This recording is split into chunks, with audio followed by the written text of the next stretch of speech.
സാറിനെ ഒന്ന് കാണണം, ഒന്ന് ധ്യാനോട് ചോദിച്ച് പറയണം എന്നൊക്കെ അങ്ങനെ പോയതാണ്. പക്ഷെ എനിക്ക് എൻ്റെ ലൈഫിൽ ശ്രീനി സാർ ഒരു ഭയങ്കര ഒരു ഗ്രേറ്റസ്റ്റ് പേഴ്സണാണ്. Unexamined life is not worth living. അങ്ങനെ എനിക്ക് ശ്രീനി സാറിനെ കാണണമെന്നുണ്ടായിരുന്നു. നമുക്ക് വളരെ ഇഷ്ടപ്പെടുന്ന ഒരു സുഖമില്ലാതെ കാണാൻ ഇഷ്ടപ്പെടില്ലല്ലോ, അങ്ങനെയായിരുന്നു എൻ്റെ ഒരു ഫീൽ. പണ്ടത്തെ കഥയും പണ്ടത്തെ സ്ക്രിപ്റ്റ് തമ്മിൽ ഒരുപാട് വ്യത്യാസമുണ്ടല്ലോ ഇപ്പം. അതെ, പണ്ട് നമ്മളെ കമ്മ്യൂണിക്കേറ്റ് ചെയ്യാൻ നമ്മളുടെ ലാൻഡ് ലൈനിൽ വിളിക്കും, ഇപ്പൊ നമ്മളുടെ മൊബൈലിൽ വിളിക്കുന്നത്. അങ്ങനത്തെ ഒരു ടെക്നോളജി ഡെവലപ്മെന്റ് ഉള്ളത് പോലെ നമ്മുടെ ലൈഫ് സ്റ്റൈലിലുള്ള ഡെവലപ്മെന്റ്സ് ആണ്. ക്രിയേറ്റിവിറ്റിയിൽ intellectuals they prove their intelligence. അഭിലാഷേട്ടന്റെ സിനിമകളൊക്കെ കണ്ടിട്ടുണ്ടോ?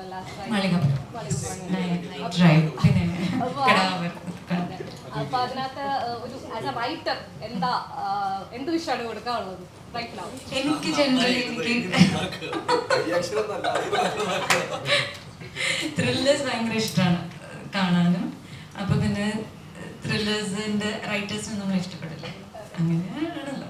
ഇപ്പം അർജുൻ്റെ കൂടെ അഭിനയിക്കുന്നു, വലിയ വലിയ ആളുകളോട് അഭിനയിച്ചു. ഈ ഒരു സിനിമയിൽ എത്തിക്കഴിഞ്ഞപ്പം മാറ്റങ്ങൾ സംഭവിച്ചു. പല സിനിമകൾക്ക് മാറ്റം, മ്യൂസിക്കിനാണ് ഈ പ്രാധാന്യം വരുന്നത്.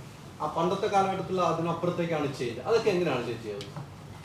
സോക്രട്ടീസിന്റെ ഒരു സ്റ്റേറ്റ്മെന്റ് ഉണ്ട്, unexamined life is not worth living. അങ്ങനെയാണ് ഞാൻ എടുക്കുന്നത്. ബിക്കോസ് കുറേ വർക്ക് ചെയ്യണോ വേണ്ടോ എന്ന് ആലോചിച്ചിട്ട് ഒരു പീരീഡിൽ ഇത് ഫിക്സ് ആയപ്പോൾ അഡാപ്റ്റ് ചെയ്യണ്ടേ. അപ്പോൾ എൻ്റെ അടുത്തുനിന്ന് ഒരുപാട് പഠിച്ചിട്ടുണ്ട് ഇപ്പം ഞാൻ. പിന്നെ അതാണ്.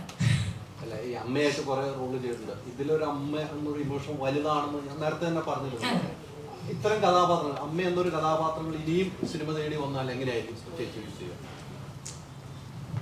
അങ്ങനെയല്ല, ഞാനൊന്നും കുക്കപ്പ് ചെയ്യുന്നില്ല. എല്ലാം ക്രിയേറ്റേഴ്സ് ഉണ്ടല്ലോ, അവര് പറയുന്നത് എനിക്ക് ഇഷ്ടപ്പെട്ടാൽ അത് ഒരു വെറൈറ്റി ഫീൽ ചെയ്താൽ ചെയ്യുന്നത്. അമ്മയോ ചേച്ചിയോ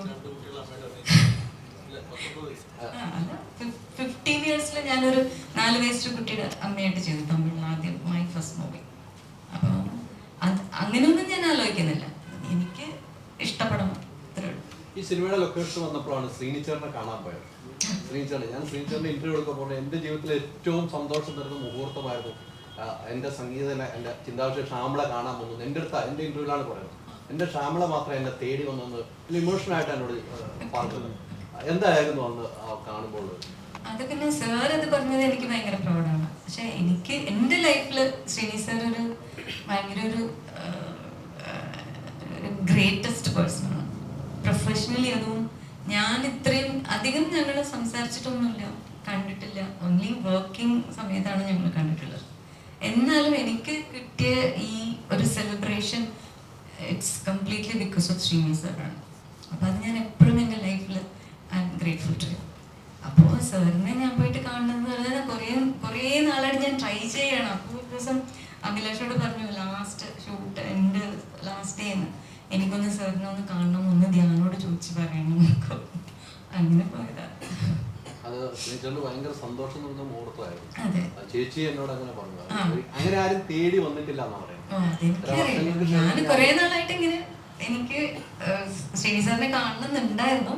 പക്ഷെ ജനറലി നമുക്ക് വളരെ ഇഷ്ടപ്പെടുന്ന ഒരു സുഖമില്ലാതെ കാണാൻ ഇഷ്ടപ്പെടില്ലല്ലോ, അങ്ങനെയായിരുന്നു എൻ്റെ ഒരു ഫീൽ. പക്ഷെ അന്ന് പോയപ്പോൾ എപ്പോഴും പറയുന്ന എന്ത് എല്ലാ യൂഷ്വൽ ഫണ്ണൊക്കെ ഉണ്ടായിരുന്നു.